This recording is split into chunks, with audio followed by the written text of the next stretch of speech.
ما من يوم يصبح العباد فيه إلا ملكان ينزلان فيقول أحدهما اللهم أعط منفقا خلفا ويقول الآخر اللهم أعط ممسكا تلفا.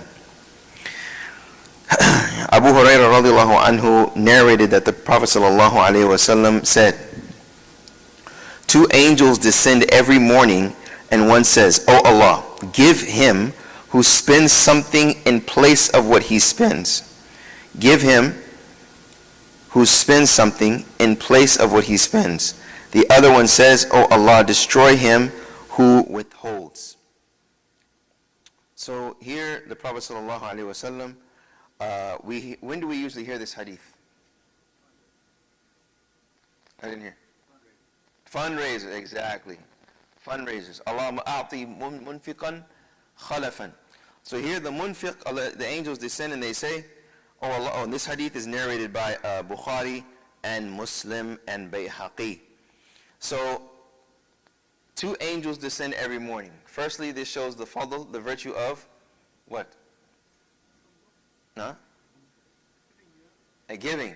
To the degree that two angels descend every morning. The Prophet ﷺ said, Ma min yawmin, meaning that there is not a day except. Right?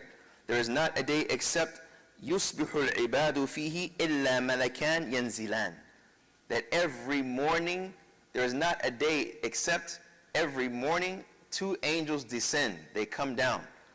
And they say, فَيَقُولُ أَحَدُهُمَا, one of them say, Allahumma a'ti munfiqan khalafan. Oh Allah, give the one that does infaq, that spends, khalafan. And khalafan, it comes from like khalifa or khalf shay, to follow something up. So the translation here is Allah give him who he spends in place of what he spends. Basically, the one that when they spend, it will be replaced. There will be something that will follow it. And that following, or that which follows it, is something that is khair, something that is good. So the one that spends, the reason it's said in fundraisers is because when you give at a fundraiser for a good cause, are you seeing the results of it? No. If you give to an organization, are you going to see the results of it? You're not going to know exactly what your 2,500 did for that organization. Right? So sometimes shaitan can play with you and say, well, I may not see the results of it. It's important to remember when giving for the sake of Allah subhanahu wa ta'ala, you should not wait to see the results. Because the purpose of giving is giving for the sake of Allah. You're giving to a cause that you know is honest. Your responsibility is only to know is what the cause that I'm giving to, are they a worthy cause? I.e., are they doing something for the sake of the deen? I.e., are they doing something to help humanity? And particularly wherever your heart clings towards and wherever effort you want to give towards, that is what is important for you to know. Now, if someone was to follow up with the books and the balance sheets and statements, they can do so, but sometimes shaitan can play with that individual to where they may be too meticulous in the spending of that quote-unquote organization. What's most important is, do you trust the organization? Have you done your homework on the organization? Are they responsible with the spending, the funding, that how they use the money that has been given to them? So the one that spends in that path, Allah subhanahu wa ta'ala will replace it. Allah subhanahu wa ta'ala will replace it in a way that He chooses. That's what is important for these spenders. So when we say we spend for the sake of Allah, we do it because we know Allah loves it, and the effort that whatever we're spending for is a worthy cause for Allah. So you're spending for Allah subhanahu wa ta'ala's deen. You're spending for Allah subhanahu wa ta'ala's sharia. You're spending for something that which is in the ruhaniyah of the shara, that which is in the spirit of the shara, which is helping people, helping organizations that help people, helping worthy causes that help people. No.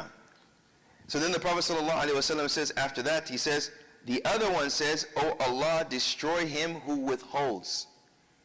And destroy the one, Allahumma ba'ti munfiqan or mumsikan talafan. And the mumsik is the one that withholds.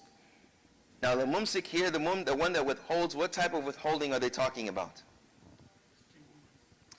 Stinginess, miserliness, right?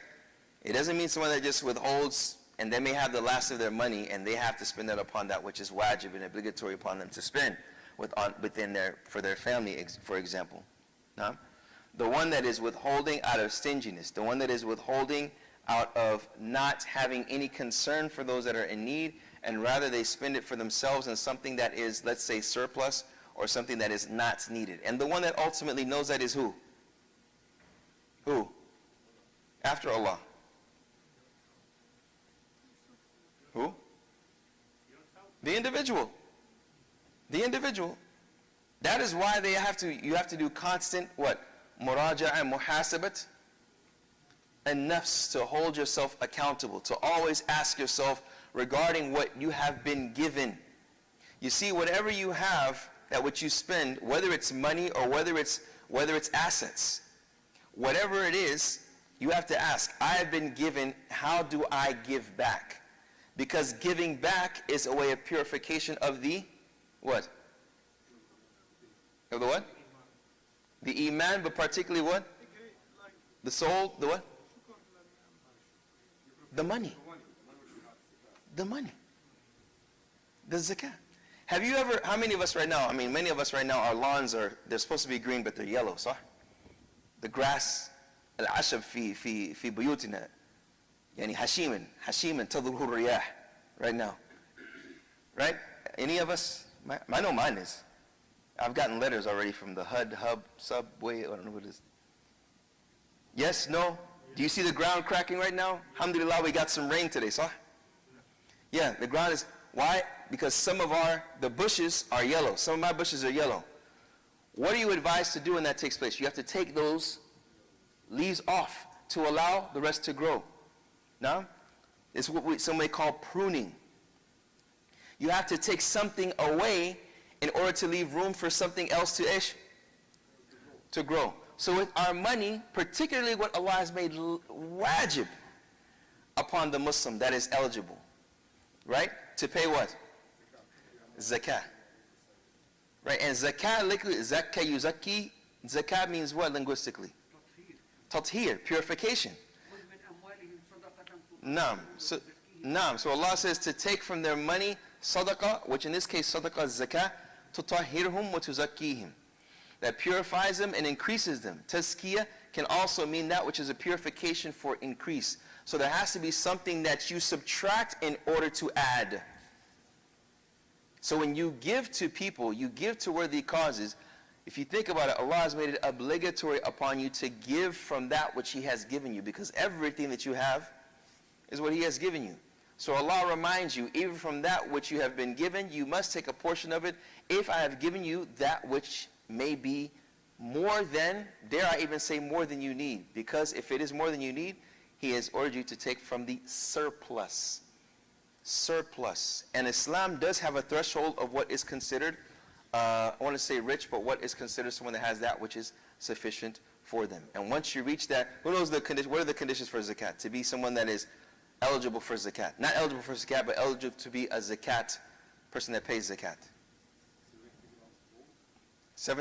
80 by 85 grams, depending on what time of the year. No? So it'd be, huh? No. Nisab, that the money has reached the nisab. And what is nisab in English? The limit, the rate should be beyond that. The minimum amount, which beyond that you have to start paying to a threshold. Right, the threshold, the minimal amount of zakatable wealth. So whatever you have, it has to be zakatable. Can I pay zakat on Kleenex? If I have an amount of Kleenex in my car, do I have to pay zakat on that?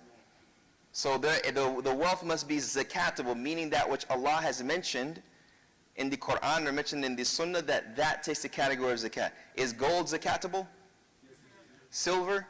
Yes. If using it for the money, zakat should be 1 year. Right, so just stand down. If zakat, if that which zakat you're using for money, then it becomes zakatable. What about the nuqud that we have nowadays? Yes, it is. For small 1 year, yes. Savings. So if that money has reached what is the amount of 85 grams of gold, right? That's the first condition. So it's zakatable. Okay? It's reached the threshold. So it's zakatable. It's reached the threshold, and it's sat for a year. So in July to July. So? July to July? No, it's when if you receive it in January, and you stay until next January, it is there. Yani lunar ولا Gregorian? Sorry? Lunar. Yeah, no, it's lunar. It's like 360 years. It's zakat years, Arabic years. Arabic is lunar. Hey. 10 years. From Ramadan 1 to Ramadan. Ramadan. Hey, well, let's go to Ramadan now. No, Ramadan. Now, that it's sat for a lunar year. So, let's just say hypothetically speaking, your money, you have $2,000 in your savings account, or even in your checking account. And zakatable money, 85 grams of gold in this year is reached, it is $1,867. You have had $2,305 in your account from the 1st of Ramadan to the 6th of Ramadan. The 1st of Ramadan 2022 to the 6th of Ramadan 2022.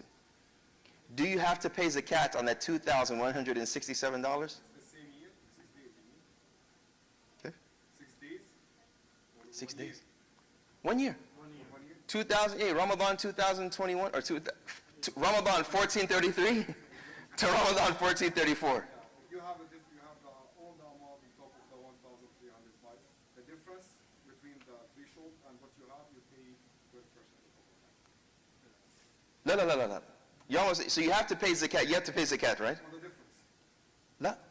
Just whatever. If you've reached that 1,300 and whatever it is, 85 grams, you pay how much on that? 2.5. 2.5. That difference, هذا يبقى عندك يعني. ما شاء الله. Huh? The total amount, not the difference. Well, yeah, the total amount. I'm sorry. The total amount. No. Oh, not the difference. You pay the total amount. No. So the 2,000, whatever you pay 2.5 of ish. That. You pay 2.5 of that. So it's zakatable. It's set for a year. You pay 2.5. Those are the three. That whatever it is, it's zakatable. You have to make sure that it's zakatable. It's not Kleenex. It's gold, right? It's set for a lunar year. If it's set for a lunar year, you pay ish. Rubu or ushur. They say a fourth of a tenth, which is 2.5% of that. That is the, hold on, afwan. That is the amount of zakat. That is when we talk about zakat. So we're talking about the sadaqah, of the zakat that you pay. That is what it is. Now, zakatable wealth, there's different categories, and we're not going to go all into that. If it's 40 camels, 40 acres and a mule, we're not going to go into that. All right? So that is what we're saying, this generally, is that zakat is what Allah subhanahu wa ta'ala has legislated for the individual if their money reaches that amount. Just to show that Allah has made it obligatory, meaning that you give back for what you have been given. And this when the Prophet ﷺ said, Allahumma a'ti munfiqan khalafan. And that's why even in the next hadith is talking about spending from your surplus wealth. From that which is extra, Allah subhanahu wa ta'ala orders you to give from that. So when understanding this beautiful hadith, we see in the fundraisers, this is mentioned because it's asking you to give from that money that you have. And this is not only applied to sadaqah. You see the chapter that is under. It's under spending on your iyal, your family. So it's important, primarily speaking to the men, primarily, not to say not the women as well, but when we hold back from spending on that with our family, that is particularly which is obligatory, this is where, inshallah, we will not be from the mumsik. We will not be from the ones that hold back and withhold, till it will be talaf. And talaf means to destroy. Itlaf means to destroy something. So may that person, that's a dua. And lastly, this is a dua from the angels. The angels. Now, ما من يوم يصبح العباد فيه إلا ملكان ينزلان فيقول أحدهم Allahumma. When do we say Allahumma? Ya Allah. It's a dua. Allahumma a'ti munfiqan khalafan. And they also say Allahumma a'ti mumsikan talafan. May Allah subhanahu wa ta'ala make us from those that are munfiqeen, that spend in His path, inshallah. Innahu waliyu dhalika. Wa sallallahu wa sallam wa barak ala nabiyyina Muhammad wa ala alihi wa sahbihi ajma'in. Now, you have a question? If you ask about the land, it's a huge matter, I know. But some people they are using this kind of phrase, buy houses or land, just to avoid the car. Is it like